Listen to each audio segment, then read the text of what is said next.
안녕하세요. 김호준입니다. 4.25 진원 그리고 시큐리티 파일, 국정원 댓글의 지상, 그 논지를 담은 파일과 그 댓글 작업을 수행한 아이디어 비번을 담은 파일이죠. 최근 대법원 법원행정처 컴퓨터에서 우병우 전 민정수석이 2심 유죄 판결에 큰 불만을 표시했고 해당 파일이 대법원 판결에 중대한 변수가 될 거라는 내용이 발견이 됐죠. 대법원은 이 파일의 증거 능력을 인정하지 않았고 결국 사건은 파기환송이 됐습니다. 우병우의 불만은 해결이 된 거죠. 검찰이 이 파일의 작성자, 애초 자신이 작성했다고 인정했다가 나중에 기억이 나지 않는다고 진술을 바꾼 전 국정원 심리전단 소속 김모 씨를 작년 8월부터 5차례나 소환했지만 출석하지 않자 체포영장을 청구했습니다. 법원이 이를 어제 기각했습니다. 작년 8월부터 5차례 소환에 불응했다면 일반인은 진작 체포가 됐겠죠. 시민들이 검찰을 응원하고 사법부를 비토하는 풍경 최근 자주 벌어집니다. 이 생경한 풍경이 벌어지고 있는 이유 사법부 스스로 제공한 겁니다. 스스로 제공한 이유 스스로 해결하지 못하면 무능하거나 비겁하거나 어느 쪽이든 사법부 신뢰 회복은 아주 멀리 물 건너 가는 거죠. 김원준 생각이었습니다. 체포영장이 기각됐다는 뉴스가 이렇게 구석에 처박혀 있나 모르겠어요. 네. 기각됐습니다. 네, 그러게요. 5차례, 저는 이게 작년 8일이라고 그러죠. 깜짝 놀랐어요. 네. 저도 소환에 불응해 봤는데. 몇 번 불응하셨나요? 아니, 이 정도로 불응할 수는 없어요. 예, 그렇죠. 5차례나 불응했을 경우에는요, 보통 체포영장을 쳐서 데리고 나옵니다.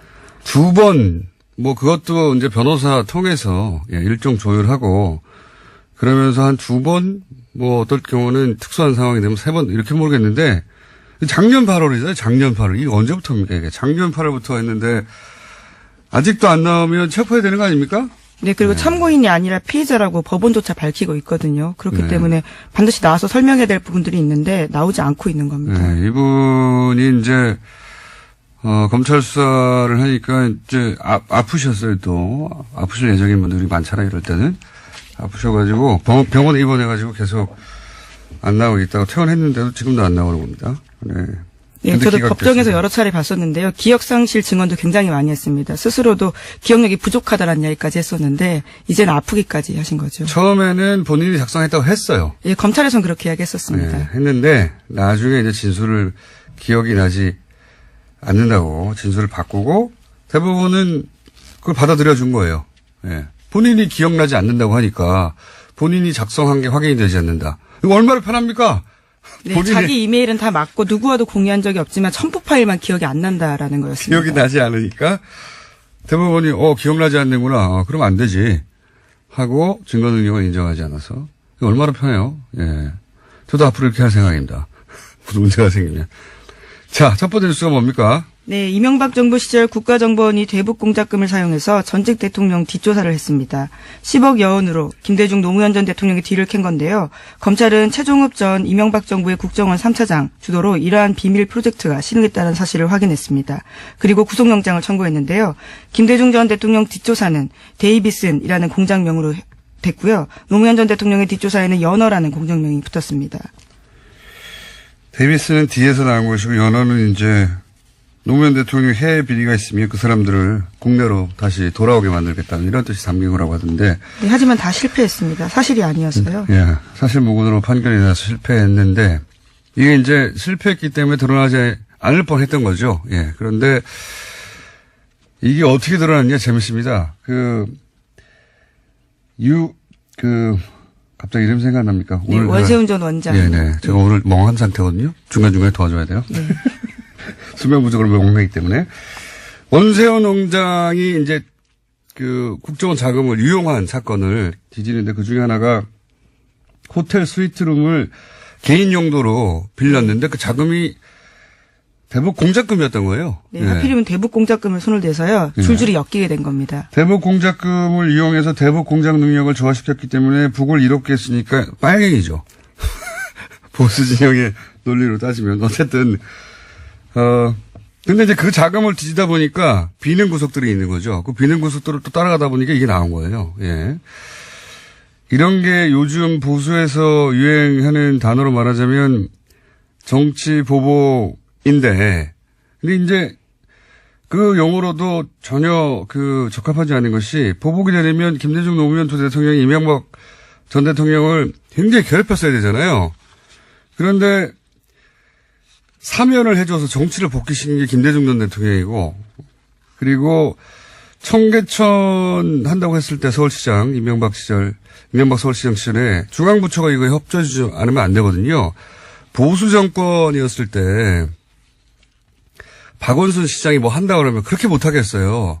노무현 대통령 때는 이거 해주겠어요. 네, 아예 국정원에서 보고서까지 쓰면서 공작을 했었던 바가 드러난 바가 있죠. 박원순 서울시장. 노무현 대통령 때는 이명박 서울시장이 청계천 복원한다고 하는 게 기본적으로 대통령 되기 위한 프로젝트였지만 그래도 물이 흐르는 게 낫다. 그래서 중앙부처 협조해주라고 했단 말이죠. 무슨 피해를 입기는커녕 도움을 받은 거예요. 기본적으로 대통령 가는 길로. 이게 최소한의 인간적 도의도 없는 이거는 그냥 정치 린치인 거죠. 린치. 보복이 아니에요. 이명박 전 대통령이 한 것은 린치를 가했죠. 심지어 대북 공작금을 사용해서 그조차도 사실로 드러나지 않았다라고 하는 건데요. 근데 이제 뭐 이런 일이 있지 않았을까 짐작만 하다가 이번에 이제 원세훈 원장의 큰 도움으로 이분이 큰 도움을 많이 주시고 계세요. 예, 특활비도 이분으로부터 시작된 것이고 동상을 세워드려야 될까. 어쨌든 여러 가지가 밝혀지고 있는 와중에 당사자들이 모두 인정했다라고 합니다. 자, 대북 공작금이라고 대북 공작금. 이 대북 공작금을 또 이 자금 추적하는데 국세청이 동원돼서 예, 국세청 당시 국세청장에게 도와주세요.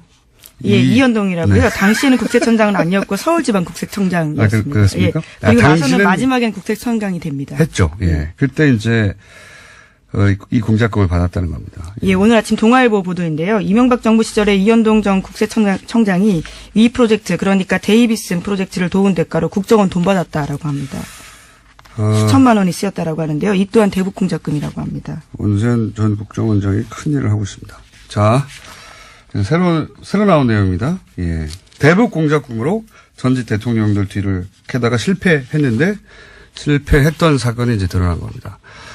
대북 공작금을 사용했기 때문에. 자, 다음 뉴스는요?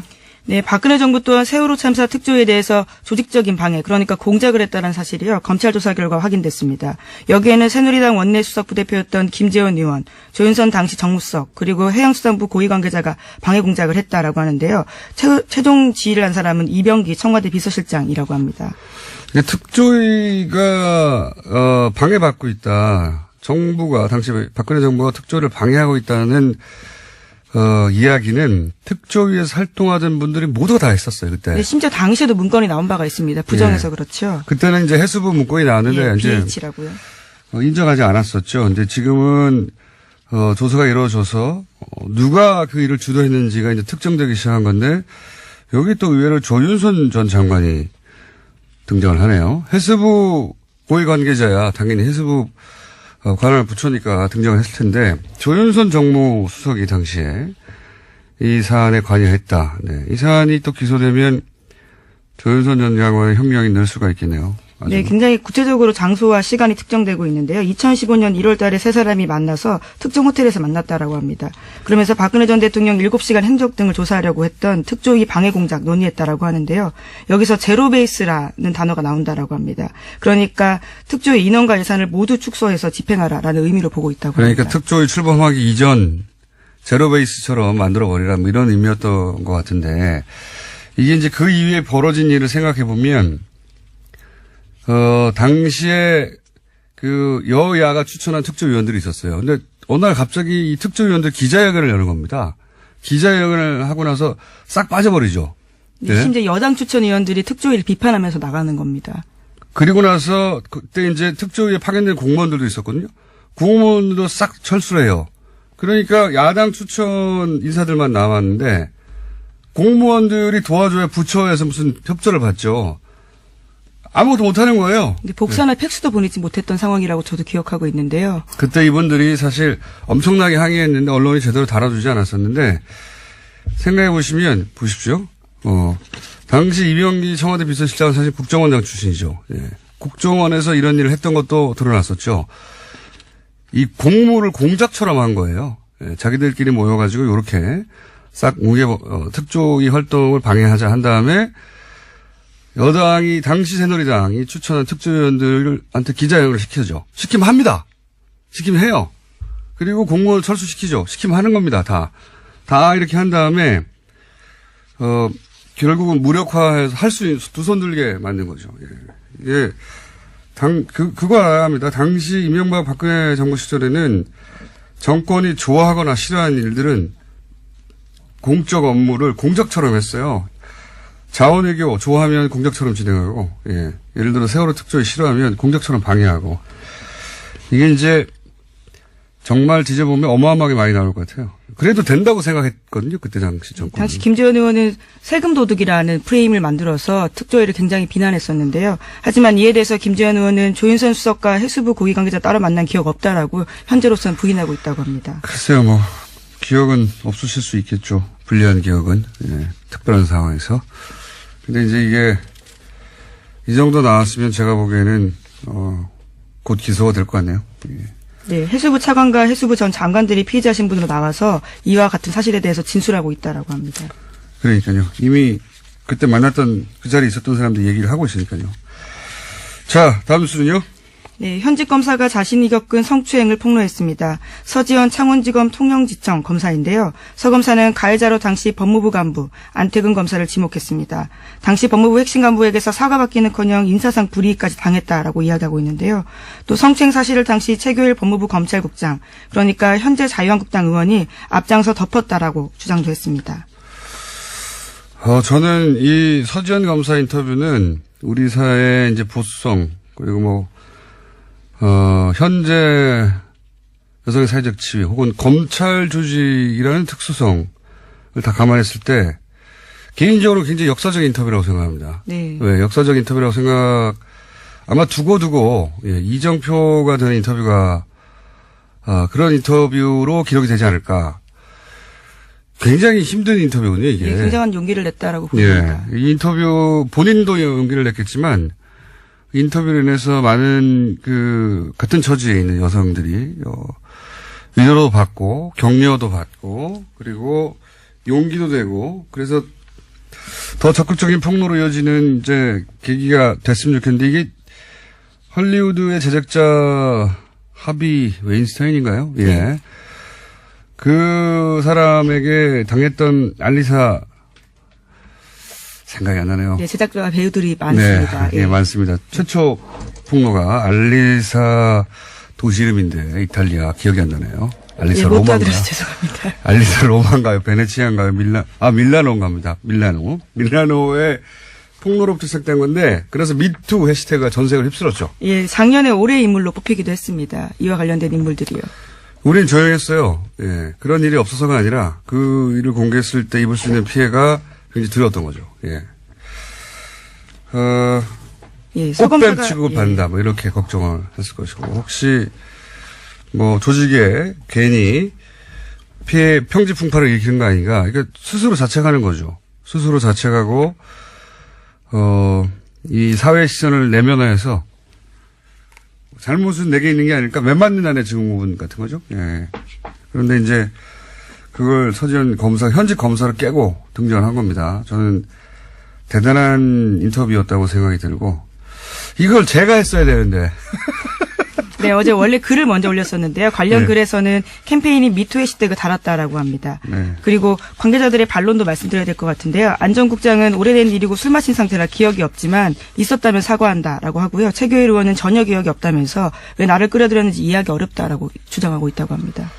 예, 밝혀지겠죠. 예. 어쨌든 저는 서지현 검사 응원하고 제2, 제3회 서지현이 계속 나오기를 응원하고 이 인터뷰 자체가 이정표로 기록될 역사적인 인터뷰였다. 저는 그렇게 생각합니다. 다만 아쉬운 것은 내가 했었어야 하는데. 예, 대검 감찰본부에서 계속해서 조사하겠다라고 하니까요. 이후 상황들도 팔로우하실 수 있을 것 같습니다. 알겠습니다. 오늘은 인터뷰가 많아가지고 바로 이어가지고 저희가 어제도 민의를 하나 했기 때문에 민의를 하나 준비했습니다. 안철수 대표 비서실장 송기석 의원 스튜디오에 직접 나오셨습니다. 안녕하십니까? 네, 안녕하십니까. 송기석입니다. 전화와 통화만 하다가 반갑습니다. 어제 이상돈 의원도 직접 나오셨기 때문에. 아, 그러셨어요? 네, 직접 나오시는 게 좋을 것 혹시 같아요. 이 자리에 앉으셨습니까? 바로 그 자리에 앉아 계셨습니다. 네. 똑같은 시간대에. 예. 우선 또 없는 다리를 걷는 건 맞죠, 이제? 예, 그런 것 같습니다. 사실 그렇죠. 어제 그제 일월 28일 이른바 이제 통합 반대하는 이른바 민평당 측에서는 장준이 발기인데 이렇게 하고 그리고 통합 추진하는 국민당 안철수 대표 측에서는 당무위 열어서 179명 징계함으로써 사실상 끝난 거죠, 이제. 돌아올 수 없는 다리를 걷는 거 아닌가 그렇게 보입니다. 알겠습니다. 어차피 이제 돌이킬 수 없는 일이면 그냥 핵심 몇 가지만 여쭤보겠습니다. 지금 최근에 논란이 되는. 예.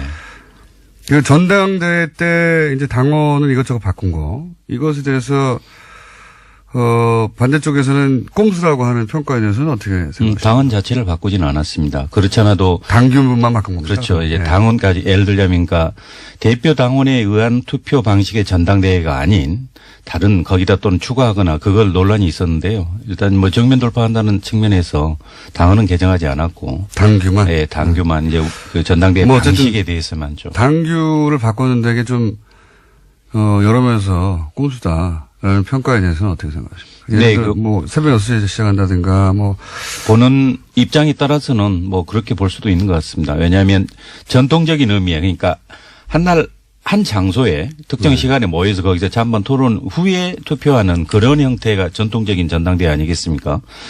그렇지만 이 현대 이 뉴미디어 시대에 와가지고 과연 그 방식을 꼭 고수한 게 옳으냐라는 측면인데요. 거기에 이제 다른 걸 더 가미했다고 볼 수 있을 것 같습니다. 근데 모집단을 줄이려고 대표당원한테 전화해서 모집단을 10,000명을 한 절반 가까이 쳐낸 것도 포함해서 의장 권한을 사실상 무력화하는 디테일한 몇 가지 장치 이런 건 사실 반대파가 이렇게 했으면 안철수 대표 측에서도 가만 안 있었겠죠. 예, 분명히 제가 보기에도 논란의 소질이 있습니다. 다만 대표당원 같은 경우는 거의 한 이제 6,500한 7,000명 가까이 다시 회복된 상황이고 그게 뭐냐면 결국 당비를 내지 않는 분들 또 연락이 안 되는 분들을 어떻게 대표당원 지위를 유지할 것인지 여부가 이제 핵심이었던 것 같습니다. 핵심은 그게 아니라 어떻게든 통합을 하려고 하다 보니까. 그렇죠. 그런 측면도 있죠. 그런 측면이 다 아닙니까? 예, 그렇죠. 전대 이제 가결을 위해서 사실 그렇게 그렇죠. 그렇습니다. 인정하겠습니다. 갑자기 훅 인정하시고. 네. 자. 그리고 또 한 가지 계속 언론에 등장하는 게 이상돈 의원 비롯해서 통합에 반대하는 세 분의 비례대표. 네. 세 분보다 더인지 모르겠지만 어쨌든 드러난 건 세 분. 이분들의 출당을 본인들은 요구하는데 안철수 대표가 혹시 이걸 해줄 가능성이 조금이라도 있을까요? 그 전에는 아무래도 이제 정당의 자산이다. 당시 총선 당시에 정당을 보고 투표한 거 아니냐 그런 측면에서 임으로 할 수 없다라는 원칙적 원론적 입장을 표현을 하다가 어제 그제 이제 그 당무위 전에 입장 발표를 하면서 이제 나가세라 사퇴 요구까지 했습니다.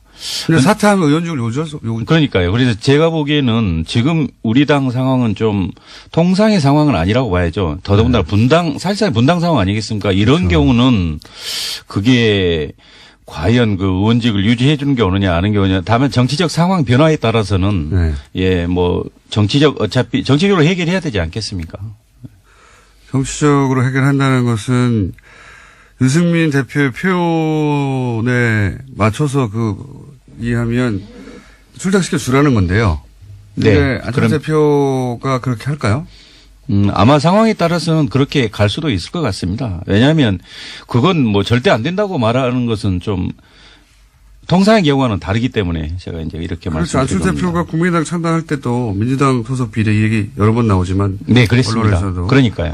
민주당이 요구했고 민주당에서 출당시켰죠. 실제 경남도 의원 그렇게 해줬고. 그러니까 안철수 대표 자신은 했는데 인사동돈 의원은 안 된다. 이거는 앞뒤가 안 맞췄습니까? 그렇습니다. 그 측면이 있습니다. 그래서 제가 그렇게 말씀드린 겁니다. 어떡합니까, 게다가 표면적 이유가 뭐라고 하든 결국은 민평당 등치가 커지면 안 되니까 안 해주는 거라고 다들 생각하지 않습니까? 그 측면도 있고 사실상 이렇게 민평당이 교섭단체 이상이 커진다면 이건 정상적인 통합으로 제가 봐도 보기 어려운 거 아니겠습니까? 이게 아니 통합 합당이라는 게 저는 국민의당의 외연 확장이고 사실상 흡수라고 생각하지만 형식상 통합이지만 그렇다 하더라도 이건 마이너스 통합 이건 의아해야 할 거 아닙니까? 그러니까 그런 측면에서도 자기가 욕먹지 않으려고 그리고 남이 잘 될까 봐 막는 거잖아요. 아무튼 그런 측면보다는 최대한 함께 갈 수 있게 좀 설득하겠다. 이런 측면이죠. 예. 뭐. 이것도 인정하셔야 될 것 같은데. 아니, 그 명분이야 뭐 정치인들이 다 머리가 좋으니까 만들 수 있는데 결국은 저쪽 동네가 너무 커지고 내가 쪼그라들면 나는 욕먹고 저쪽은 잘 되니까 안 되는 거 아닙니까? 그렇죠. 기본적으로 뭐. 갑자기 또 인정하시고. 아니, 정치라는 게 이제 혼자 할 수 있는 건 아니고요. 최대한 뭐 세력을 함께 해야 되는 거니까. 예, 그런 욕심은 있지만. 하여튼 이것도 뭐, 더 이상의 답변은 본인이 결정하시는 게 아니니까. 예. 근데 만약에 본인이 대표라면 어떻게 하셨겠어요?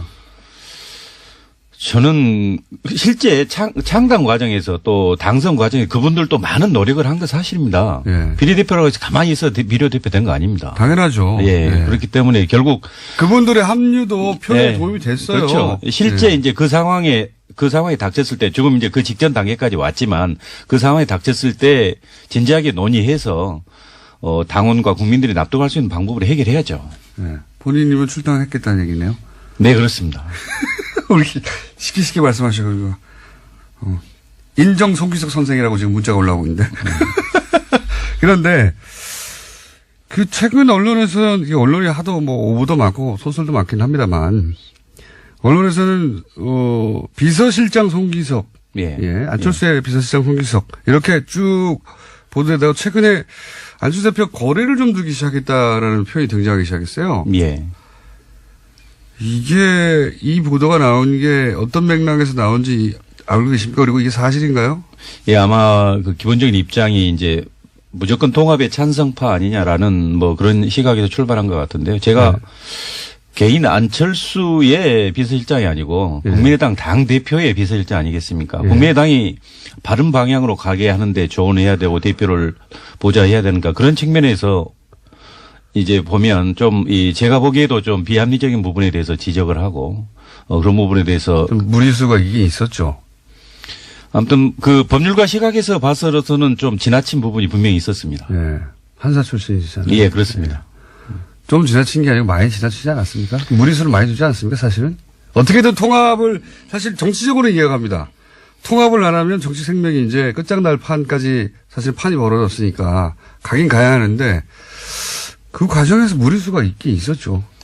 예, 충분한 소통이나 설득이 좀 부족했던 건 맞습니다. 그리고 절차적으로도 다소가 아니고 꽤 좀 밀판 측면도 있었죠. 예. 아니, 이게 다 인정해버리시면 저하고 각이 서야지, 이렇게. 아니, 왜 머리를 쥐어 뜯으세요? 예. 지나친 인정. 근데 이런 식으로 객관적으로 보면 그런 면도 있다 얘기하다 보니까 기자들이 그럼 그 사이가 멀어졌나 이렇게 생각하는 거군요. 해석을 한 거군요. 예, 이제 그렇게 본 것 같지만 그러나 아까도 말씀드렸다시피 국민의당 당대표 비서실장 역할은 충실히 하고 있습니다. 국민의당이 바르게 가야 된다. 하지만 개인적으로는 뭐 아쉽거나 이건 너무했다는 부분도 있긴 있다. 예, 지나온 과정 보면 그렇습니다. 그렇군요. 자, 그러면 개인적으로 통합하면 글로 가십니까?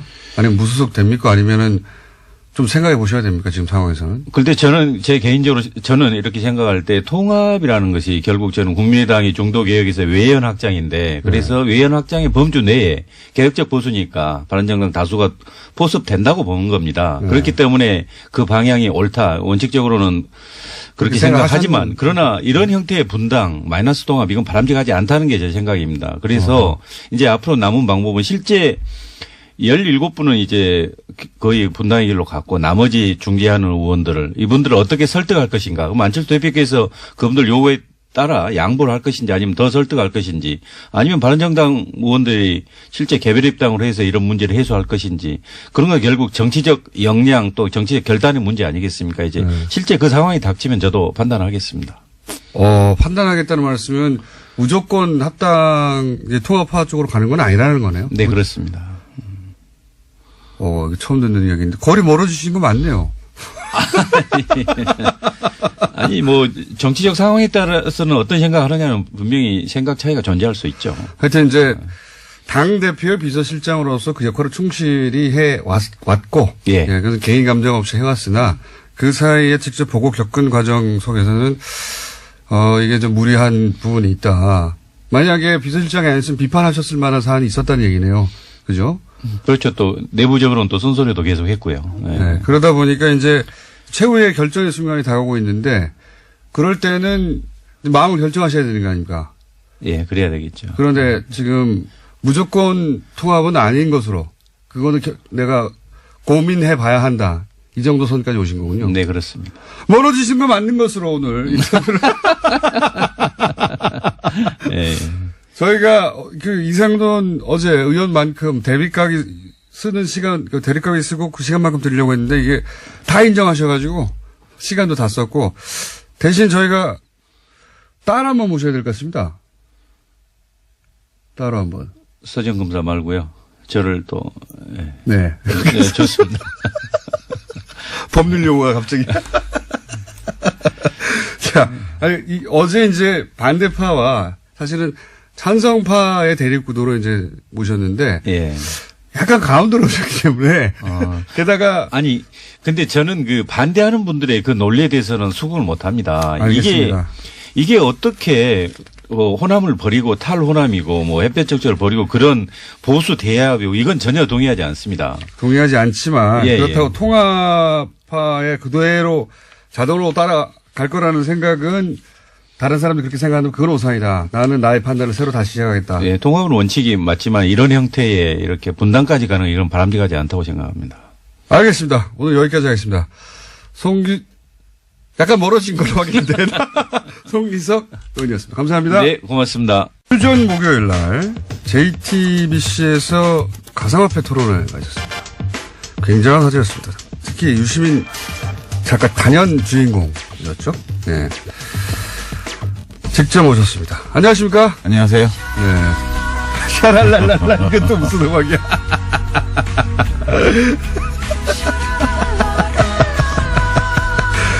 제가 이제 통화만 하다가 직접 만나면 좋네요. 빰빠레도 올려주고. 네. 오랜만에 뵈서 반갑고요.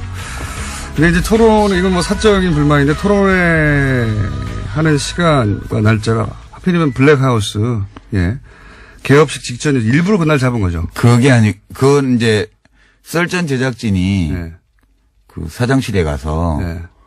경쟁사에서도 할 수 없는 비윤리적 그 행위라고 엄청 그 비난을 했대요. 아, 스스로? 왜냐면 썰전 방송 직전이었는데 썰전에서도 이걸 다뤘거든.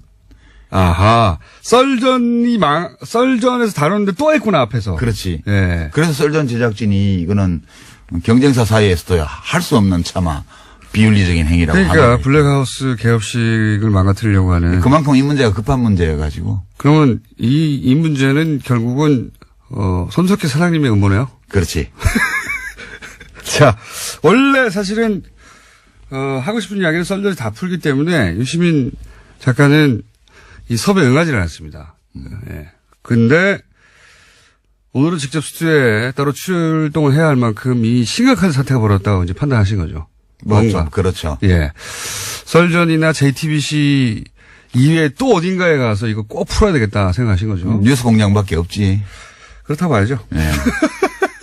자, 오늘 그래서 도대체 블록체인이 뭔지, 비트코인이 뭔지, 뭐 기타 등장하는 여러 가지 용어들이 있습니다.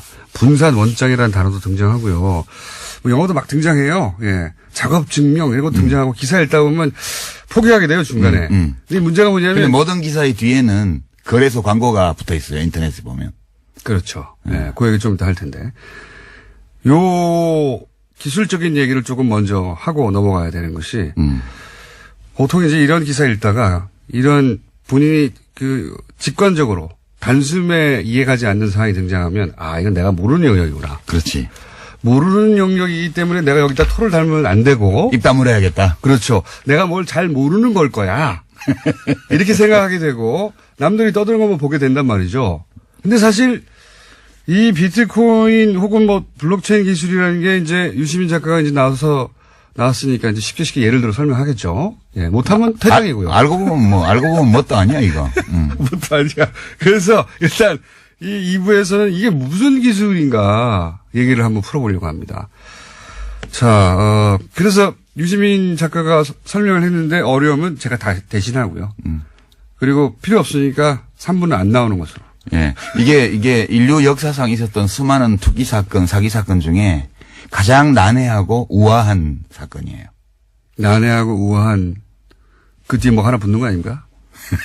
사기 사건. 사기 사건, 난해하고 우아한 사기 사건. 자, 그럼 우선 이 블록체인 기술이 뭡니까? 어떻게 하자는 겁니까? 블록체인 기술은 이제 블록을 순차적으로 만들어서 거기다가 정보를 입력하는, 거래 정보를 입력하는 그런 장부 만드는 기술인데요. 네. 이게 우리가 보통 장부를 보면 뭐 200쪽짜리 장부가 있잖아요. 네. 그러면 거기에 순서대로 다 모든 거래 내역을 기록하잖아요. 네. 근데 이거는 블록이라는 건 장부의 한 페이지. 네. 그게 원래 장부가 없고 누가 한 페이지를 만들고 그다음에 일어나는 거래 기록은 그 다음 페이지를 누가 만들면 네. 그 페이지에 다 기록이 되는 거예요. 네. 그래서 이 첫 그걸 페이지 또 다 공유해요, 같이. 예. 공유라기보다는 네. 그걸 늘어놓는 거지. 그거를 그 원장을 가지고 싶은 사람은 가질 수 있게. 요렇게 설명해가지고 저희 PD가 저 IT 바보거든요. PD 표정을 보니까 이해를 못했어요, 지금. 멍하게 있는 거 보니까. 그러니까 우리 돈 거래하는데 예. 그 기업 장부나 혹은 뭐 은행 장부에 돈이 들어오고 나간 게 기록이 돼 있어야 되잖아요. 네.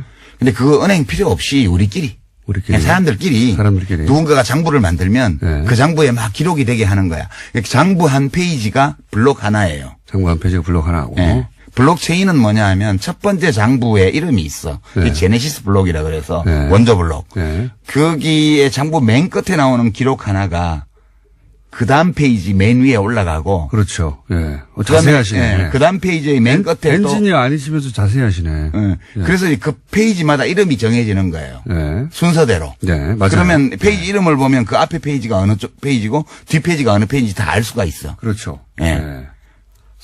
그리고 어느 한 군데를 조작해가지고는, 들키게 되죠. 그래서 비가역적이에요. 한번 장부가 작성되고 나면 비가역. 변경을 못 해. 예. 그래서 이 페이지 하나하나가 차례대로 이어지기 때문에 체인이라고 그러는 거예요. 요거는 실제 기술 원리에 굉장히 가깝게 설명을 하신 거예요. 근데 저 PD 표정이 알아들은 척 하려고 하는데 못 알아들은 표정이거든요. 그러니까 기사에는 다 이렇게 나와요. 탈중앙화 시스템에서 안전하게 사용할 수 있는 디지털 원장의 기반 기술. 이렇게 표현해놔가지고 알아들을 수가 없는데. 일부러 그러는 것도 있어요. 못 알아들으라고. 네, 일부러 그러는 이거 것도 어마어마한 거다?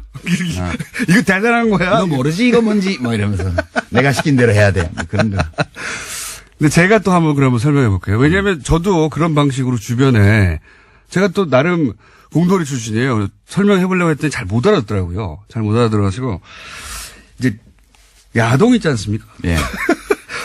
야동을 예전에는 중앙에서 받았어요. 토렌트 같은 거예요. 그렇죠. 이게. 근데 최근에는 토렌트라는 게 등장했어요. 근데 이거는 뭐냐면 중앙에서 받는 게 아니라 사람들이 막 가지고 있는 거예요. 전 세계에. 그렇죠. 그 똑같은 야동을. 그걸 P2P라고 그러잖아요. 그렇죠.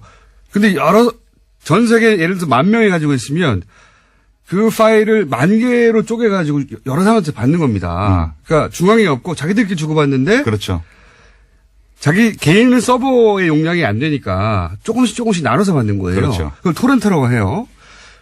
본질적으로 이거 똑같은 겁니다. 분산해서. 근데 이제 여기서 문제가 뭐가 생기냐. 이 파일을 받을 때 사람들은 이게 진짜인지 가짜인지를 몰라요. 야동인지 알고 받았더니 받고 보니까 검찰 함정 파일이야.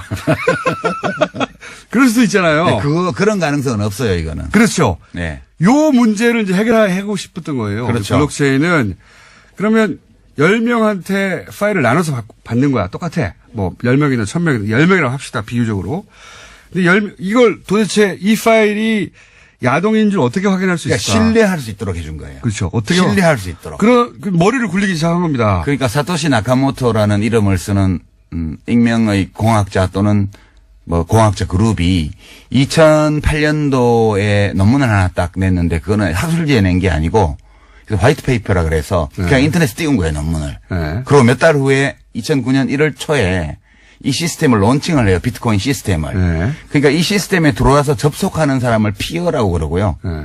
그러니까 피어들끼리, 그냥 컴퓨터들끼리, 또 노드라고도 하는데 이 사람들끼리 너무 잘하는데? 네. 이 사람들끼리 그냥 거래를 해요. 비트코인 하나 줘, 뭐 줄게. 이렇게 해서 거래를 하면 거래 기록이 생길 거 아니에요. 네. 근데 이 거래 기록을 장부에 기록을 해야 되는데. 그렇죠. 최초의 이 사토시가 내려받은 최초의 제네시스 블록. 네. 거기는 기록이 하나밖에 없어요.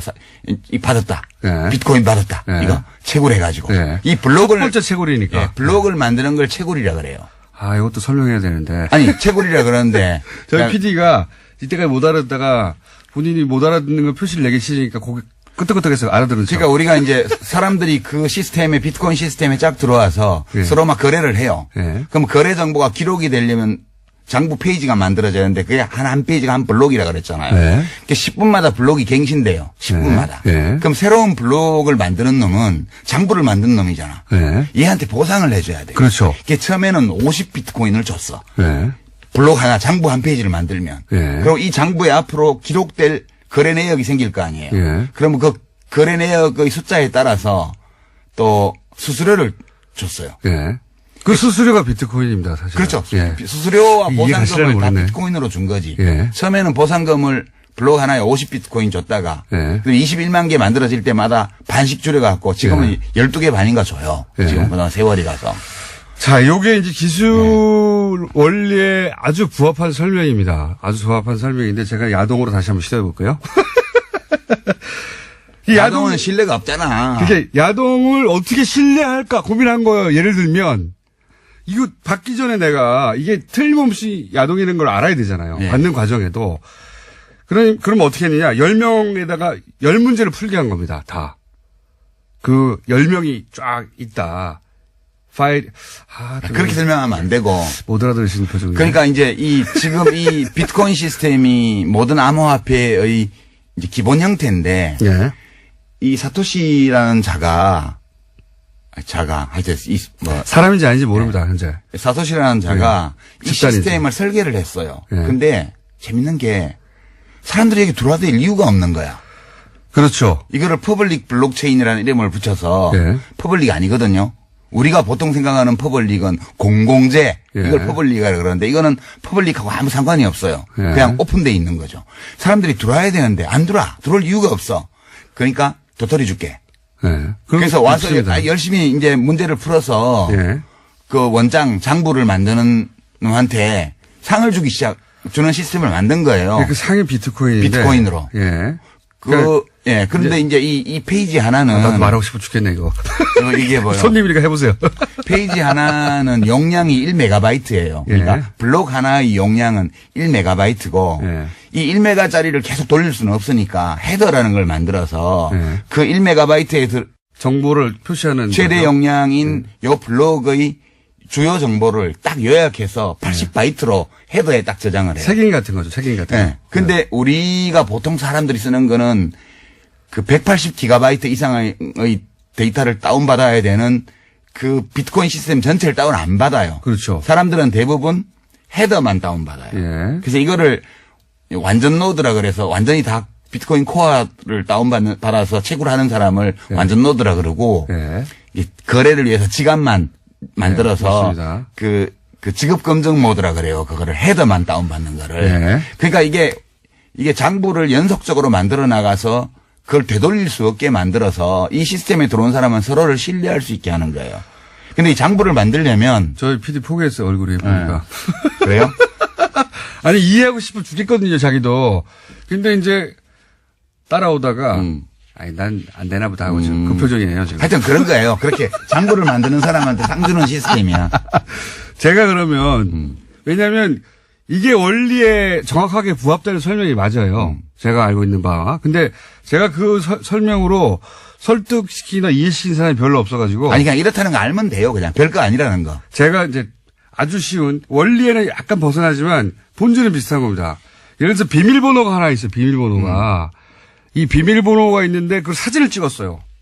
사진을 찍어요. 그런데 그걸 퍼즐로 막 나눠요. 예. 그걸 만약에 10명이 보유해요. 비밀번호를 알려면 그 퍼즐 10개를 다 훔쳐야 되잖아요. 10사람으로부터. 그렇죠. 좀 어렵죠. 근데 이게 10만 조각, 100만 조각이 됐다고 생각해보면 100만 명한테 가가지고 어떻게 다 훔칩니까, 그거를. 불가능하죠. 예. 이렇게 분산을 시켜버린 겁니다. 이렇게만 이해하세요. 예. 그래도 돼요. 그건 좀 부적절한 설명. 부적절한 설명이죠. 부적절한 설명인데, 이렇게만, 우리 PD는 좋아하잖아요, 봐요.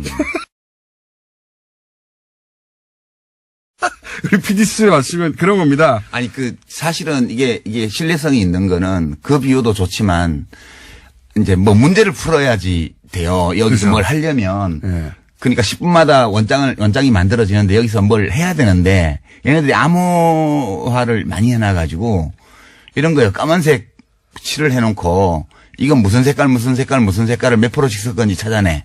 예. 그러니까 처음에는 채굴이 쉬웠어. 왜냐면, 이거 까만색이니까 빨강, 노랑, 파랑이야. 그러면, 그래, 너 잘했어. 이러고 정보 한 페이지 만들어주고 50비트코인을 줬어요. 예. 근데 지금은 이게 2조배 어려워졌어, 처음보다. 그렇죠. 지금은 이 50가지 물감을 섞어서 한 색깔을 내놓고 이거를 몇 가지의 물감을 몇 %씩 섞어서 만들었는지 알아내면 상을 주는 거예요.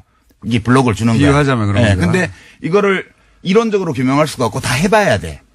그래서 채굴업자들이 그래픽 카드를 써가지고 어마어마하게 돌리는 거예요. 자, 요게 이제 정확하게 기술에 부합한 설명이고요.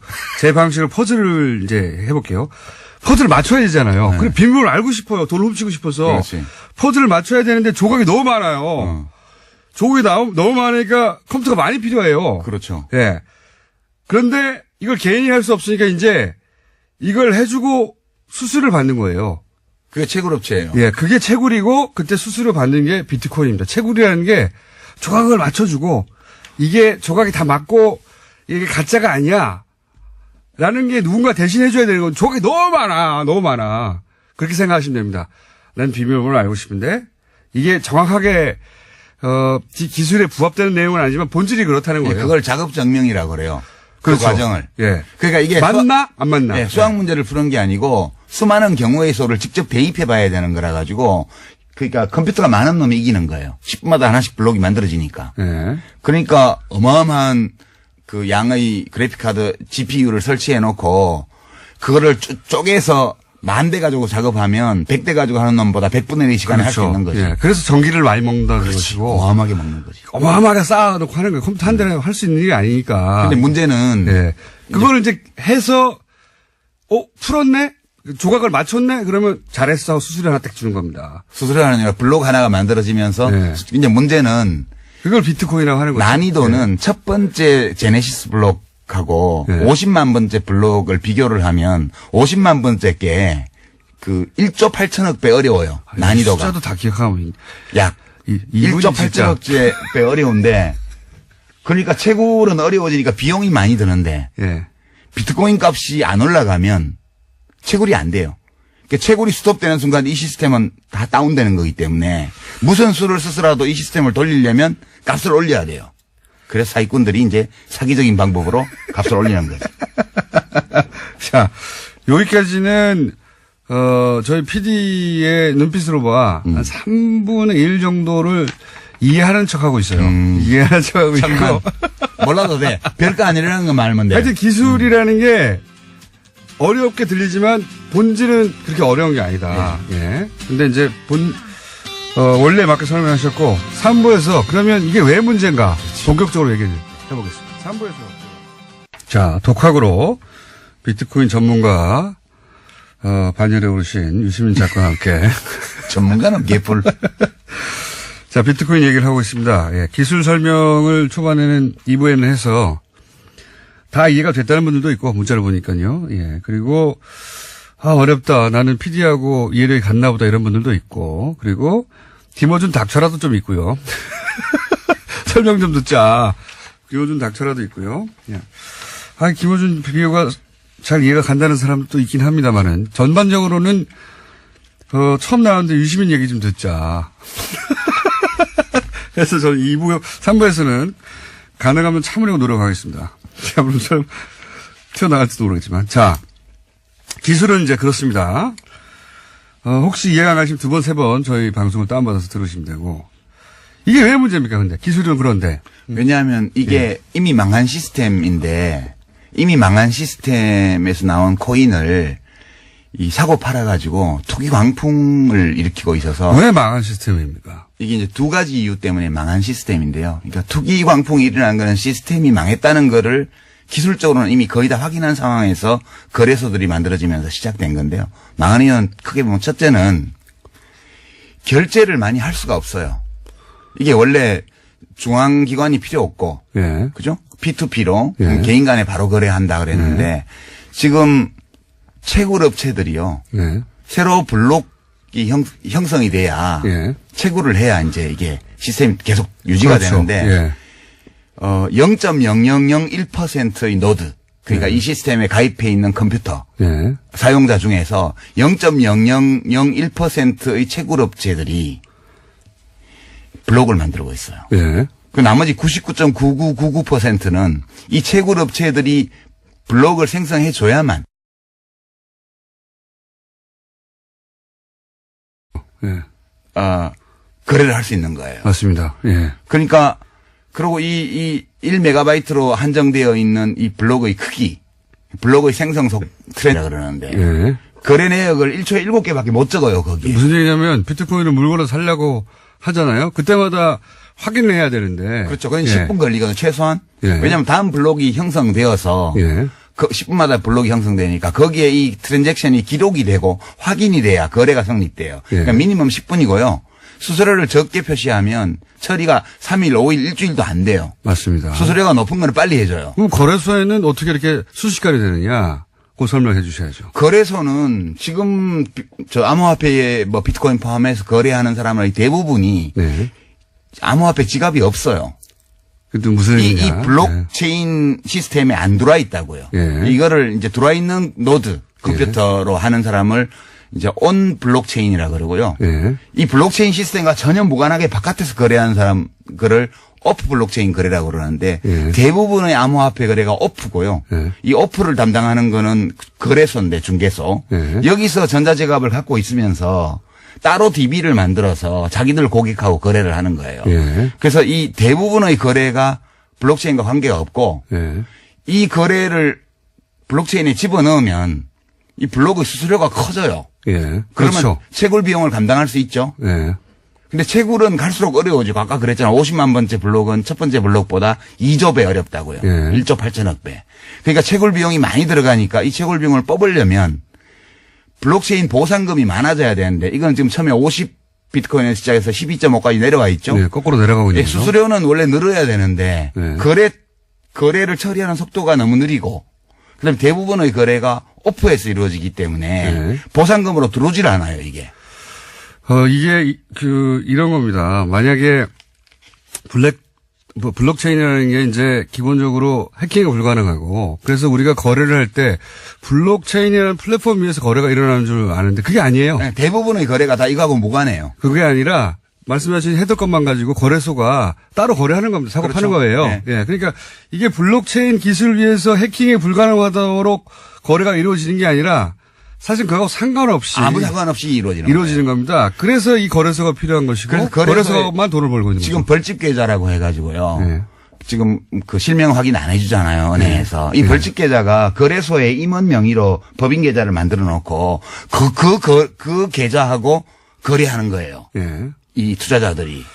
그러니까 이거는 블록체인 기술 발전하고 전혀 무관한데 사실은 지금 이제 그게 그래서 첫 번째로 채굴 비용은 증가하고 예. 채굴에 따른 수익은 줄어들기 때문에 어느 시점에 가면 채굴 비용은 계속 올라가고 수익은 내려오다 보면 크로스가 이래 데드 크로스. 예. 그 시점이 되면 채굴이 중단이 돼요. 예. 채굴이- 보상이 미치지 예, 못하니까요. 채굴이 중단되는 순간 이 시스템은 끝장이에요. 그냥 서든 데스야. 채굴을 계속 해야지 돌아가는데 채굴을 해서 얻게 되는 이득이 채굴에 들어가는 비용보다 작아지면은 그렇죠. 중단하겠죠. 예. 중단하면 이 시스템이 돌아갈 수가 없는 거예요. 돌아갈 수가 없는 거죠. 예. 예. 그때가 올 수 있다는 거고 그때가 반드시 와요. 그때가 오기 전까지 계속해서 가격이 올라가는 이유기도 합니다. 그렇죠. 예. 왜냐하면 보상이 있어야 되니까요. 이 가격이 올라가는 거는 실제로 이 블록체인을 기반으로 한 암호화폐 시스템에서 거래하는 사람들은 다 익명 거래고 전자지갑 주소로만 하고 있고요. 당사자들이 직접 하는 게 아니고 사실은 개별 사용자가 거래자가 시스템에다 정보를 집어넣고 그걸 받아가는 사람은 자기 암호키를 가지고 그 시스템에서 빼가는 구조예요. 예. 이렇게 돼 있는데 지금 그 가격을 지탱을 해야 되니까 내가 전자지갑을 여러 개 만들어 놓고 암호화폐 지갑을 내가 혼자서 거래해도 돼요. 그렇게 해서 지표를 끌어올리는 거죠. 그게 실제로 있었던 일이죠. 예전에 2010년, 13년에 아직 이제 비트코인 가격이 $100 수준이었을 때 네. 갑자기 한두 달 만에 $1,000가 된 적이 있어요. 그렇죠. 근데 이제 그걸 나중에 올해 어떤 저널에서 발표를 했는데 이거 한 사람이 한 거다. 그렇죠. 프로그램 2개 돌려가지고. 아니 그거야 뭐 지갑 한 10개 만들어 놓고 사고 팔고 하면 까불나가는 거예요 계속. 그렇죠. 예, 그걸 실제로 이런 경우가 있었고 그러면 지금은 없느냐. 지금도 하고 있죠. 지금도 하고 있다고 봐야 되는 당연히 거죠. 하고 있는 거지 그거는. 그러니까 이 시세가 시장이 저절로 조절되는 게 아니라는 겁니다. 기본적으로. 그러니까 노름판으로 치면 타짜들이 와서 다 판을 조작하는데 이렇게 순진한 그런 도박에 끌린 사람들이 들어와서 판돈 집어넣고 있는 거예요 지금. 블록체인 기술은 조작이 불가능하지만 고 이미지 때문에 거래소도 조작이 불가능할 거라고 생각하는데 그건 아니라는 겁니다. 그건 아니죠. 예. 지금은 근데 거래는 거래소에서 일어나는 거예요. 그러니까 지금 이게 블록체인 시스템은 안전해요. 예.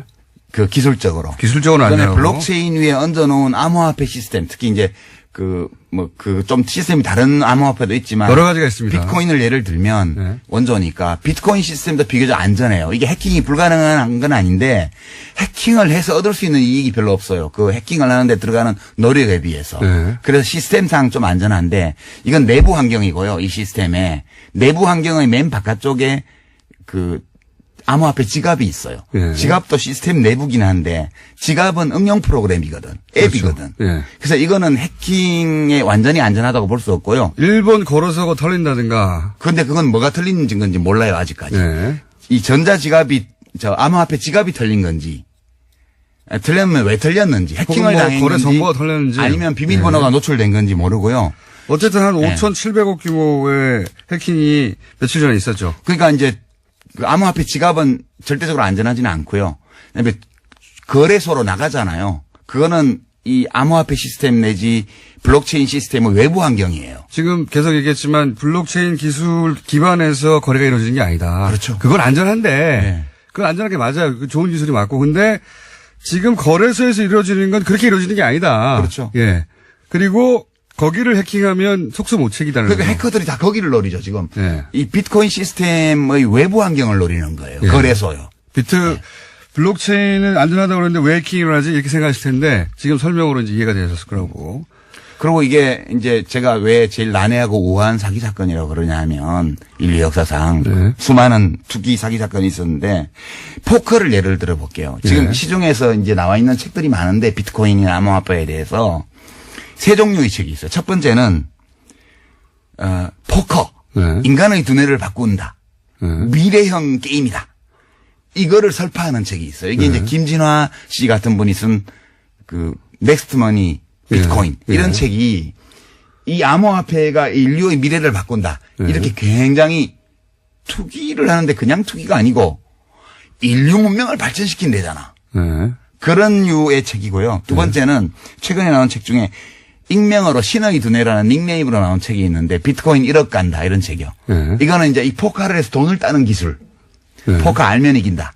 이런 종류의 책이에요. 네. 세 번째가 이거 지금 예약 판매 걸려 있는데 목차를 보니까 이병욱이라는 분이 쓴 비트코인과 블록체인 이런 책이 있어요. 이게 중립적으로 기술적인 측면과 이 경제적인 측면을 검토한 책이더라고요. 목차를 보니까 이런 책은 이 포커라는 게임의 실체에 대해서 알려주는 책이에요.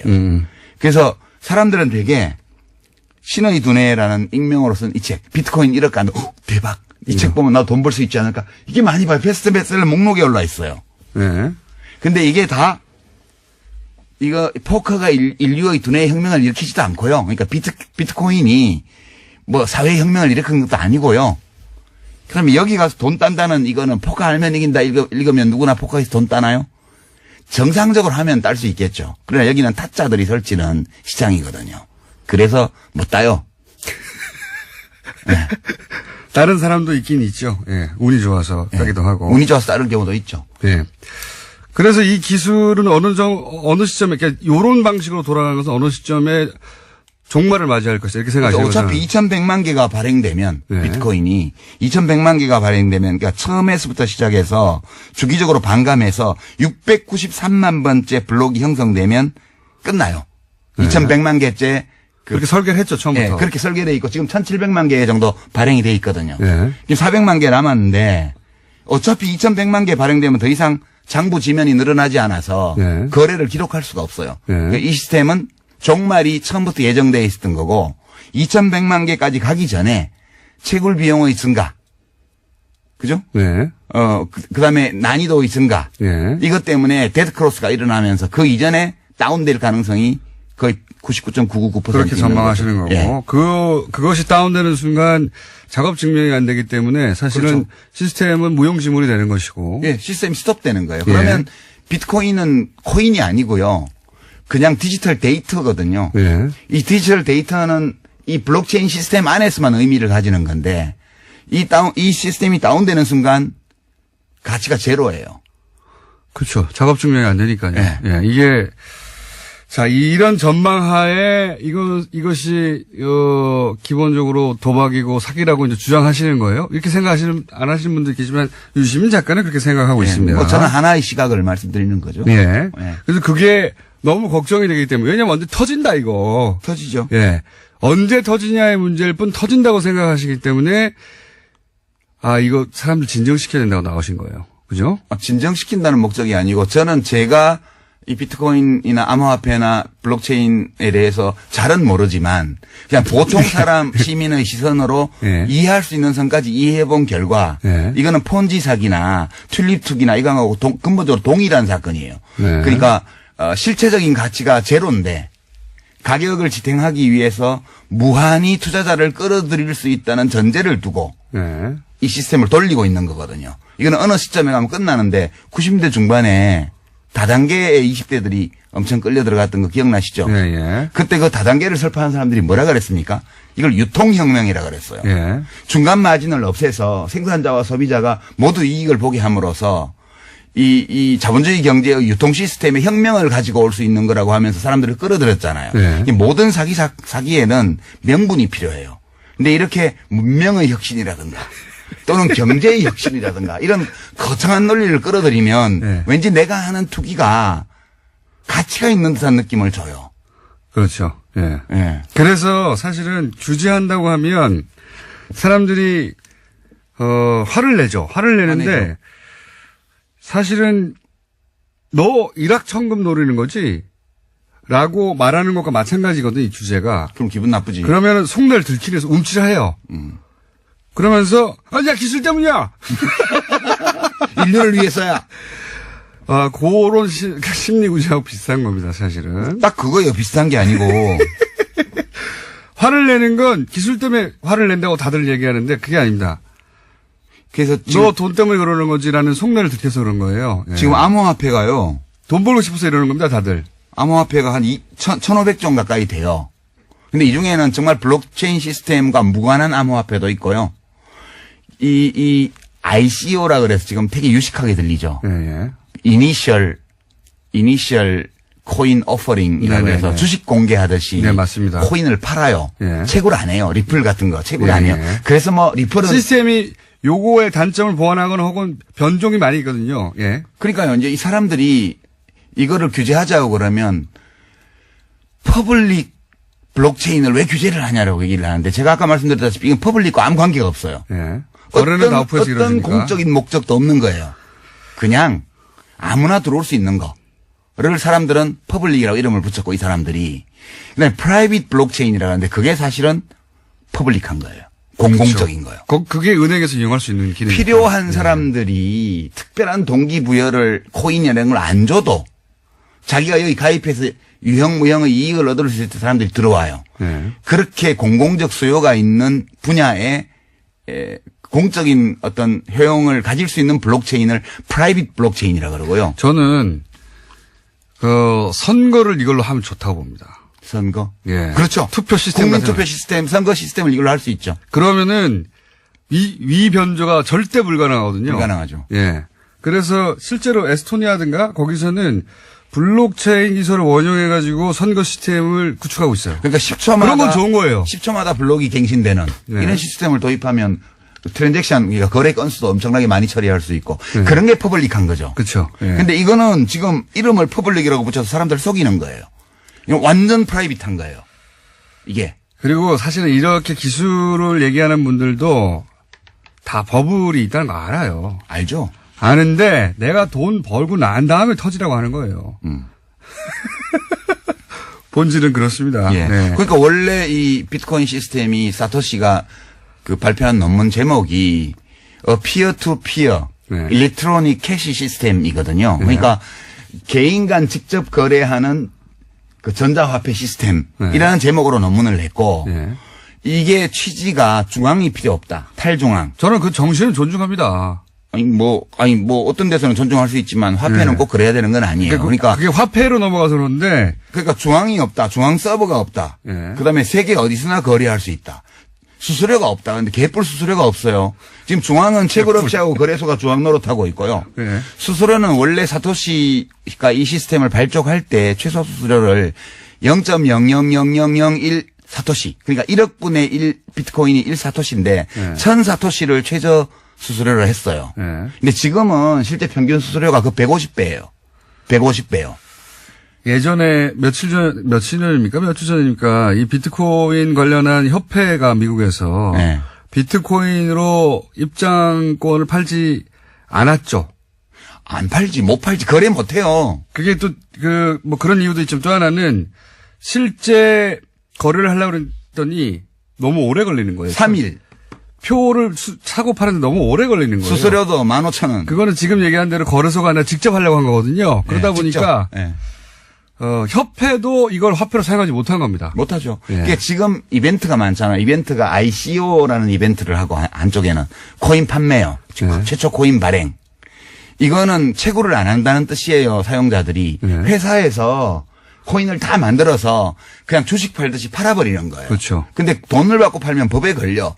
그러니까 기존의 암호화폐를 받고 코인을 팔아요. 이거 사기가 되게 많고요. 두 번째는 사기 지금. 내가 이 암호화폐로는 거래 못한다고 얘기해요. 거래할 수 있다는 걸 보여주려고 이벤트를 막 만들어요. 네. 뭐 부동산을 사고 팔았다. 그럼 누가 사고 팔았나 보면 비트코인 관계자예요. 암호화폐 관계자예요. 저희 PD 표정이 지금 약 10% 정도 이해하면서 나머지는 나는 이게 한계인가 보다 이런 표정이에요. UMF하고 무슨 빗썸 학원가 해서 뭐 계약해가지고 지금 UMF에서 그 암호화폐 몇 종 가지고 판매한다는 이벤트가 어제 뉴스에 나왔잖아요. 네네. 그거 비트코인 거래 아니에요. 블록체인 거래 아니라고요. 그냥 거래소를 중간에 끼고 네. 소비자들은 마치 암호화폐로 지불하는 것처럼 하고 네. 그걸 위메프에서 모아서 네. 거래소하고 다시 환전하는 거예요. 맞습니다. 그 전부 다 100% 오프 블록체인 거래이기 때문에 암호화폐가 거래 수단으로 사용되는 걸 증명하려고 만들어낸 사기 이벤트입니다. 그게 전부 다. 사기 이벤트.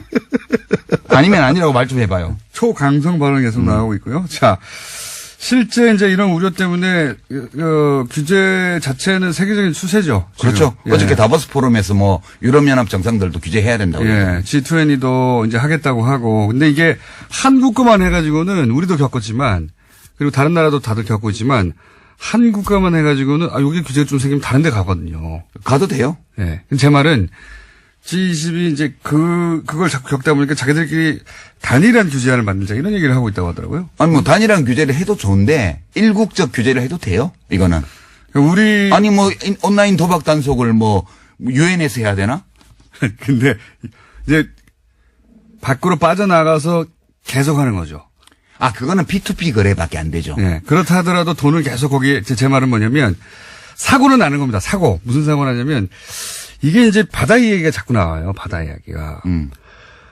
그런데 이제 자유한국당에서 이 규제가 기본적으로 잘못됐다는 접근이거든요. 근데 돈 넣나 봐. 암호화폐. 그거보다는 저는 요 뒤에 있는 어떤 정치적 셈법은 사고 날 거니까 사고 나라 이거예요. 나라 이거지. 예. 바다 이야기 대라. 그렇지. 대폭발해라. 그렇지. 대폭발해가지고 문재인 사람들 정권 망해라. 그러니까 사람들 난리 나라 이거예요. 그거거든요. 규제 못하게 하고 막 계속 그 신기술 왜 규제하냐고 하고 이게 사실은 정치권에서 나온 주장은 폭발해라 난리 나라 이거예요. 바다 이야기 곱하기 100해라. 그렇게밖에 해석할 수가 없어. 그렇죠. 안 그러면 돈 넣었다고 볼 수밖에 없지. 그리고 만약에 관계자들은 돈 때문에 그러니까 지금 네. 초기에 촉이 좋아서 이걸로 돈 벌 수 있다고 생각한 사람들이 비트코인 거래소를 만들었거든.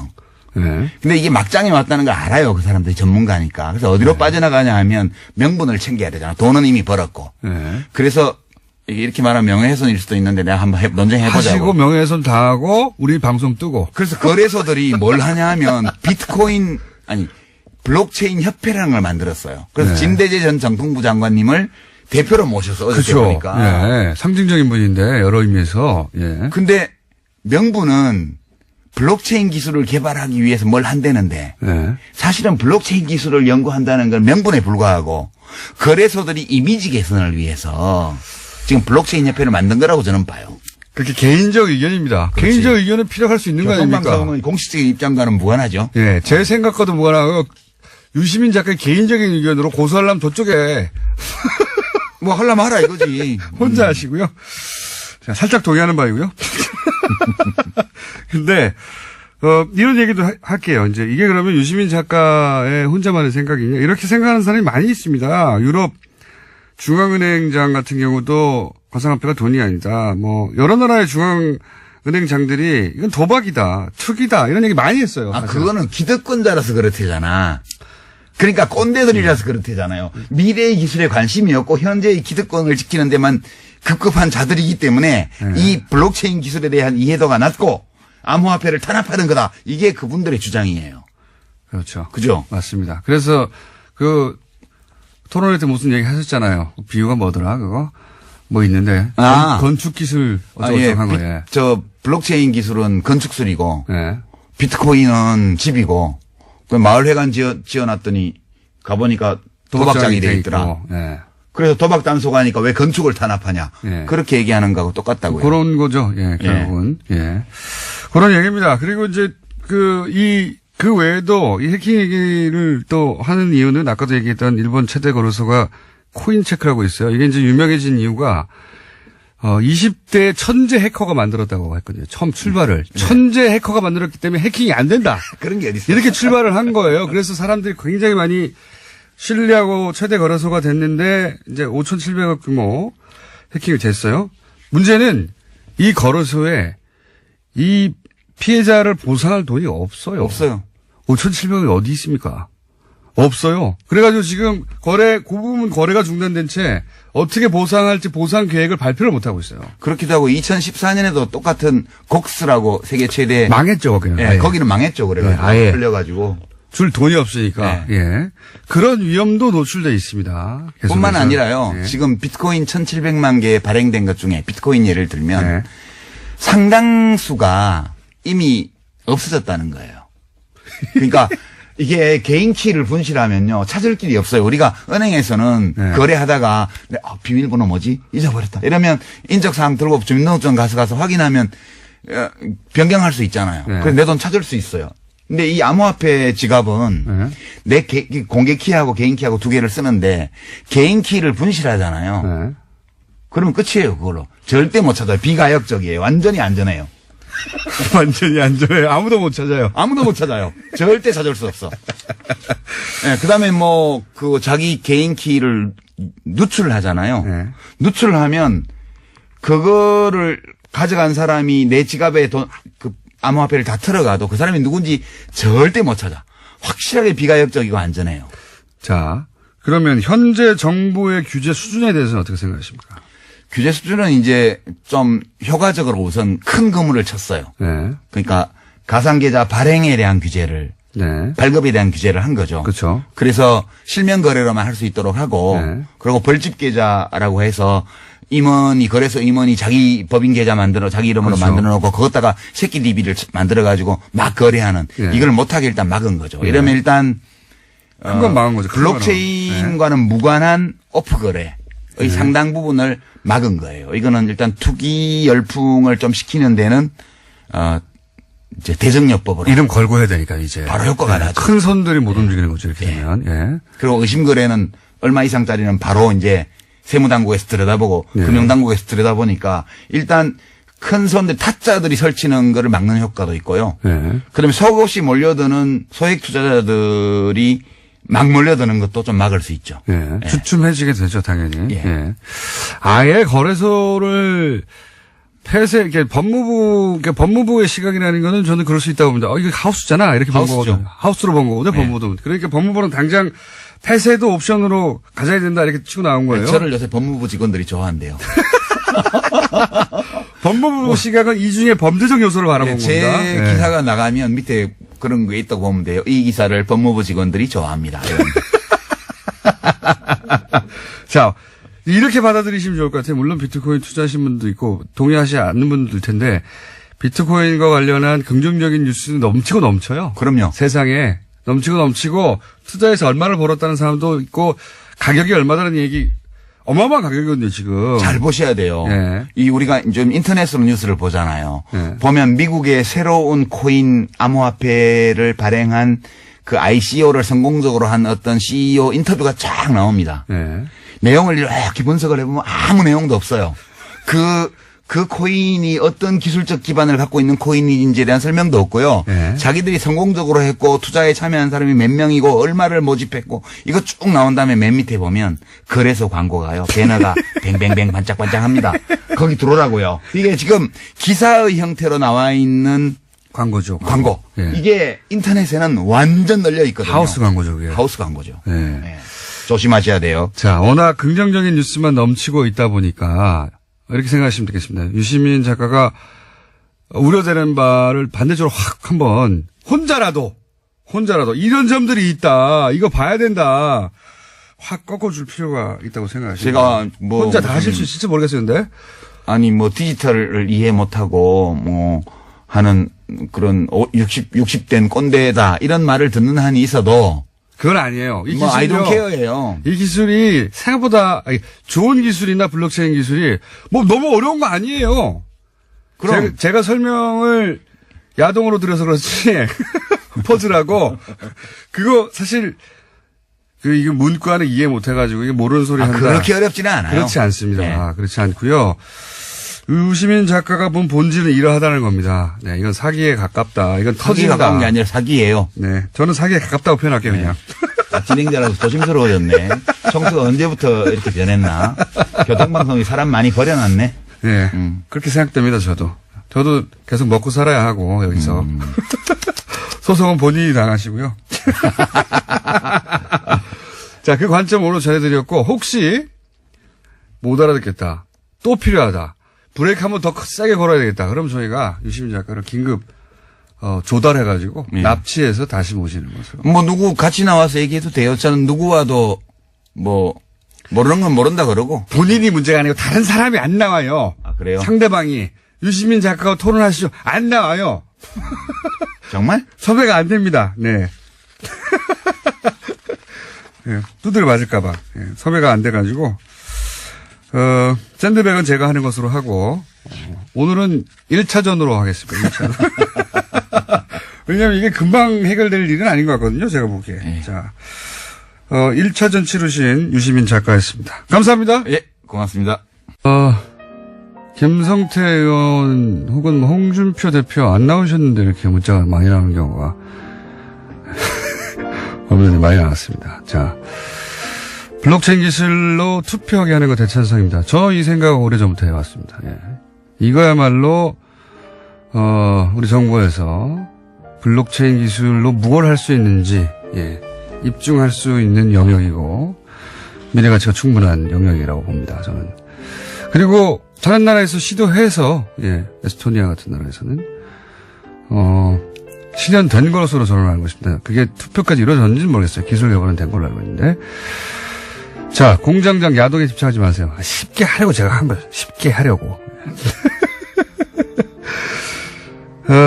무슨 말인지 못 알아듣겠지만 유시민 작가님이 나오니까 선물을 받은 것 같아요. 네. 오늘 중으로 이해할 수 있는 거 맞겠죠? 예.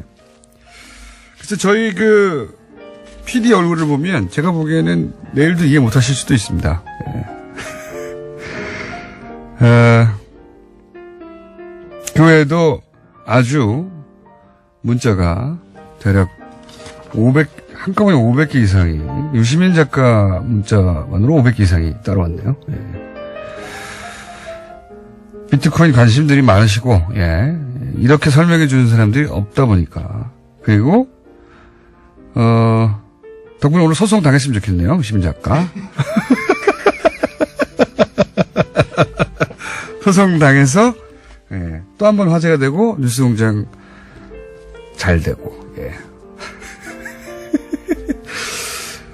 대략 2,000개 정도 한꺼번에 왔다고 합니다. 예, 한꺼번에 아니라 오늘 유시민 작가 관련해서 문자가 2,000개 많이 온 겁니다. 그리고 유시민 작가 얘기할 때 입 좀 닫아라. 이 얘기 왜 이렇게 많습니까? 싫다! 여기까지 하겠습니다. 자, 칼플라이 사용대연구소. 예. 약 3, 4년에 한 번씩 훌륭해지는 연구소. 3, 4년에 한 번씩 세계적인 석학들이 예, 모여서 미팅도 하고 그런 곳입니다. 정태인 소장님 나오셨습니다. 안녕하십니까. 네, 안녕하세요. 오늘 제가 딱 보니까 세이프 카드라고 이거 들고 오셨는데 네. 세이프 카드. 연이어서 비트코인에 이어서 세이프 카드. 세이프 카드. 모르셔도 됩니다. 세이프 카드는 제가 이해하는 게 맞습니까? 세이프 카드는 다른 나라에서 야 니네 물건 우리나라 수입돼가지고 큰일 났어. 니네 좀만 수입해 이거죠. 한마디로 말하면. 네. 네. 갑자기 수입이 늘어서 우리 산업이 큰 타격을 입었다. 네. 그러므로 긴급 조치를 취한다. 대신에 일정한 정도를 넘어서는 안 된다. 상대 국가도 보복을 할 수 있다. 이게 가트의 규정입니다. 가트 그렇죠. 규정이. 이쪽은 저렇게 하면 우리도 그렇게 할 수 있는 건데. 네. 세이프 카드가 지금 발동을 미국에서 하긴 했죠. 예. 했죠. 예. 했는데 아직 실행은 안 됐고 청문회를 거쳐서 내년 초쯤에 아마 실행이 될 걸로 보입니다. 내년 초쯤에. 네. 뭐를 했죠? 세탁기하고 예. 그 태양광 셀과 모듈. 세탁기가 우리나라를 노리는 거죠. 그죠? 예, 이전에 지금 우리나라 언론만 보면 굉장히 여러 가지 정보가 있어서 제가 무역위원회 가서 USTR 가서 봤더니 2011년에 월풀이라고 있죠. 유명한 그 회사. 그렇죠. 예. 그 요새 고급적이. 세계적으로 유명한. 예. 예. 월풀이 2011년부터 LG와 삼성에 대해서 제소를 했어요. 예. 그러니까 문제가 되니까 덤핑했다고 제소를 하니까 우리는 덤핑한 게 아니다라고 증명을 하고 중국으로 생산 기지를 옮겼어요. 예. 근데 중국이 이제 임금이 싸니까 또 내려갔을 거 아니에요. 네, 그러니까 또 엔티덤핑을 또 때렸어요. 예. 그러니까 이번에는 말레이시아나 이렇게 더 베트남이나 이런 데로 옮겼어요. 네. 그러니까 사실은 지금 한국산 세탁기에 때렸고 삼성 LG 제품인 건 맞는데 예. 생산은 지금 아시아 전역에서 지금 하고 있는 거라고 보면 되고요. 예. 태양광은 중국이 장악한 겁니다. 그렇죠. 전국의 전 세계 뭐 60%인가 70%인가 예, 한다고 그래서 그러던데. 중국이 2017년에 이 제소를 받고 네. 그다음에 이걸 또 다시 동남아로 옮겼어요. 그래서 사실은 지금 트럼프가 세이프가드를 때린 거는 중국산과 한국산이지만 아시아 생산 전체에 대해서 지금 때린 거나 마찬가지입니다. 아시아 생산 네트워크에 대해서 지금 도전을 한 거나 마찬가지입니다. 그래서 그렇군요. 잘 보면은 그 무역위원회 한국에서 생산한 거는 제외되는 거 아니냐는 거 아닙니다. 지금 확인하고 들어왔는데 네. 한국은 제외되지 않는다. 다만 캐나다는 제외돼요. 캐나다의 세탁기 생산은 제외됩니다. 그건 왜 제외되죠? 그거는 FTA 규정 때문에 그렇게 이제 어허. 본 건데 캐나다는 피해를 직접 일으키지 않기 때문에 제외됐고 네. 다만 태양광은 둘 다 캐나다와 멕시코 둘 다 제외 안 됐는데 캐나다의 세탁기는 제외됐고 네. 확실하게 한국산은 제외되지 않는다라고 명시되어 있습니다. 한국산 이 세탁기가 실제 피해를 많이 입히고 있어요? 그러니까 그 미국 그러니까 세탁기 산업의 관점에서 태양광은 확실히 그런데 태양광. 예. 월풀이 5년 동안 41.8%에서 38%로 줄었어요. 2%, 3% 정도 피해를 줬어요. 시장 점유율이. 예, 다만 그게 넘어간 게 뭐냐면은 삼성이 6.6에서 한 17%로 늘었어요. 어허. 그러니까 그 부분이 영향을 미쳤을 텐데 네. 월풀이라고 하는 세계적인 세탁기 회사가 이것 때문에 망했다라고 지금 제소를 한 거죠. 월풀이 힘이 세고 로비력이 있다라고 봐야 되는 거겠죠. 근데 트럼프는 그걸 왜 들어준 겁니까, 그럼? 자기 이익이 안 되면 안 움직이는 사람이잖아요. 그 공장 약속했잖아요. 이 제조업을 돌려오게 해서 그러면서 트럼프가 한 얘기가 재미있는데 미국 제조업을 살린다. 선거용이네, 선거용. 삼성하고 LG가 네. 이 사우스 캐롤라이나랑 테네시에 공장을 세우겠다 그랬어요. 네. 세탁기 공장을. 네. 근데 이렇게 세이프가드를 발동하면 확실하게 올 거다. 왜? 밖에 있으면 무조건 맞으니까 20% 맞는 거거든요. 180만 대까지는 관세 20%니까 가격이 20% 올라가 버려요. 월풀한테는 나쁜 거 아닙니까? 월프한테는 좋죠. 나쁜 거 아닙니까? 제 말은? 가격 경쟁력이 생기죠. 아, 가격이 올라가니까, 네. 산업은 유치하고, 네. 그래서 이제 고용은 얻고, 이게 예, 결국은 선고용이네요, 일종의. 선거용이고 자기는 약속을 지키는 게 되는 거죠. 트럼프는. 네, 이제 네. 지금 사실은 우리나라에서 생각해보면 기업은 분명히 손해를 봐요. 잘 생각해보면 삼성과 LG 이익이 줄어들어요. 그러니까 우리나라에서 그렇죠. 일자리가 줄어드는 건 거의 없을 거예요. 삼성과 LG가 이제 얼마나 피해가 예상되는 겁니까? 지금 전방치로는? 지금 모르죠. 그러니까 이게 지금 통계도 그런데 대체로 둘 다 10억 불 정도 수출을 하고 있다라고 나오고 있는데. 수출 많이 하긴 하네요. 예. 예, 예, 많이 합니다. 네. 근데 그거에 대해서 이제 관세가 180만 대까지는 20%, 180만 대가 넘어가면 50%거든요. 예. 가격이 반이 올라가는 거기 때문에 그러네요. 타격을 보기는 볼 거예요. 근데 아마도 지금 1년의 유예가 있기 때문에 그 사이에 뭔가 타협이 이루어질 여지는 분명히 있는 거고요. 선거가 끝나겠죠. 예, 선거가 끝나면 달라질 수도 있고 왜냐하면 이게 또 한미협회 개정협상하고 맞물려 있잖아요. 예. 사실은 한국 정부나 국민의 입장에서는 재벌 두 개의 기업 이익이 줄어드는 건 확실하지만 일자리나 우리나라 GDP에 미치는 영향은 적거든요. 세탁기만 놓고 보면. 근데 우리 업계가, 이럴 경우에 가격이 올라가더라도 뭐 이렇게 품질이나 디자인으로 어떻게 승부해가지고, 그건 그렇다고 봅니다. 돌파할 거라고 봐요, 저는. 예, 아시아적 생산 체제가 세계 최고라고 하는 거는 일본이나 한국 같은 최첨단 기술이 있잖아요. 네. 그다음 중국이 중간 기술을 갖고 있고 굉장히 많은 노동력을 갖고 있는데다 요새 인도, 말레이시아, 인도네시아가 전부 5% 이상 성장하고 있거든요. 네. 이게 전부 생산이 글로 가가지고 지금 전체가 하나의 시스템이거든요. 네. 근데 이 시스템에 대해서 싸우겠다. 그러니까 사실은 지금 공동 대응을 해야 돼요. 아시아가 생산 블록이 만들어지고 있는 거예요? 아, 그 블록은 예전부터 많아요. 일본으로부터 시작해서 이른바 신흥공업국 대만, 한국, 싱가포르. 그 다음에 이제 동남아까지, 중국, 동남아까지 해서 이 시스템은 유럽이나 나프타 체제라는 게 도저히 이길 수 없는 시스템이죠. 인구만 해도 얼만데요. 이게 뜬금없는 질문인데, 예. 저는 항상 그게 부러워서. 이게 EU처럼 아시아 국가들이 어느 순간, 국경과 또는 뭐, 화폐 문제를 해결하고 이런 날이 올 수 있을까요? 그게 사실은 동북아위원회가 하려고 했던 일이잖아요. 15년 전에. 저는 그걸 진짜 보고 싶거든요, 개인적으로. 근데 그게 굉장히 다른 게 뭐냐면은 EU는 소련의 위협에 대해서 유럽이 뭉치는데 미국이 도와준 거잖아요. 예. 근데 동아시아가 되려면 동아시아 핵심은 중국이잖아요. 예. 중국 때문에 어렵다는 건 저도 항상 생각했어요. 그러니까 미국이 중국을 견제해야 되기 때문에 아시아의 공동체가 형성되는 걸 도와주진 않아요. 그러니까 우리 스스로 만들어내야 되는데 그러려면 안에서 해결돼야 될 문제가 굉장히 많다는 거죠. 지금. 게다가 물론 뭐 이건 통일도 돼야 됩니다. 왜냐하면 일단 끊어져 있으니까요. 근데 생각해 보시면 아시아의 모든 국가하고 육로로 연결됐거든요, 우리가. 그렇죠. 섬나라만 빼고. 예. 그러니까 다 갈 수 있는 거예요. 베트남도 비행기 타고 가는 게 아니라 차 타고 갈 수도 기차 타고 갈 수도 있는. 네, 초고속 열차를 만들면. 예, 유럽처럼 다 묶여 있는데 이게 이제 지금 휴전선이 있고 뭐 그리고 중국이라는 뚜껑이 너무 커 위에 막고 있는 게 그러다 보니까 상상력 여기서 제한이 있는데 갑자기 그게 생각이 나죠. 아시아가 중국의 중국몽이라고 하는 거는 AIB를 통해서 아시아 대륙을 다 묶어버리고 유럽까지 연결하겠다는 거거든요. 이제 중국의 중심이 돼서 그걸 하려고 하는 거죠. 지금. 네, 그러니까 미국이 막는 거고 그거를 중간에 있는 국가들이 어떻게 서로 견제하고 도와주게 만드느냐 이게 어떻게 보면 크게는 관건이라고 생각하는데 세이프가 돼서 너무 많이 나갔다.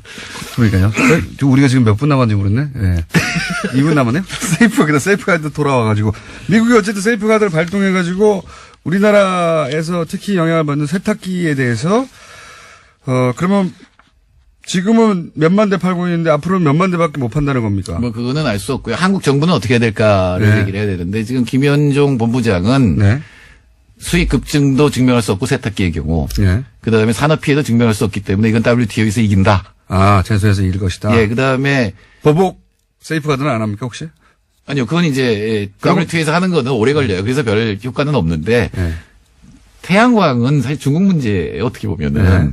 그래서 그거는 뭐 우리나라 기업이 일부 영향을 받긴 하지만 이제 중국이 이제 대응을 할 건데 한국이 더 할 수 있는 건 보복 관세를 물릴 수 있어요. 우리 그런 것 좀 해봤으면 좋겠어요. 뭐 없습니까? 근데 아까도 말씀드렸지만 우리나라 자체에서 생산되는 건 그렇게 많지 않거든요. 그러니까 아시아 국가, 아시아 생산체의 전체가 보복 관세를 때리면 미국이 보복하죠. 요 세탁기 해가지고 우리가 좀 외교력을 발휘해가지고 각 그 경제부 장관끼리 다 모여서 동시에 한번 해보자 이렇게 할 수도 있겠네요, 진짜. 네, 태양광은 아시아 함부로 내리지 말아 니네. 태양광은 1위가 말레이시아예요. 2위가 중국, 3위가 한국이거든요. 그래요?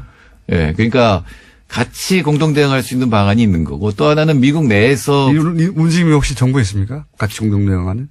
아니 그 한미공조 어쩌고 하는데 그거하고 상관없이 맨날 경제부는 자기들 마음대로 해왔어요. 우리도 상관없이 계속 하면 됩니다.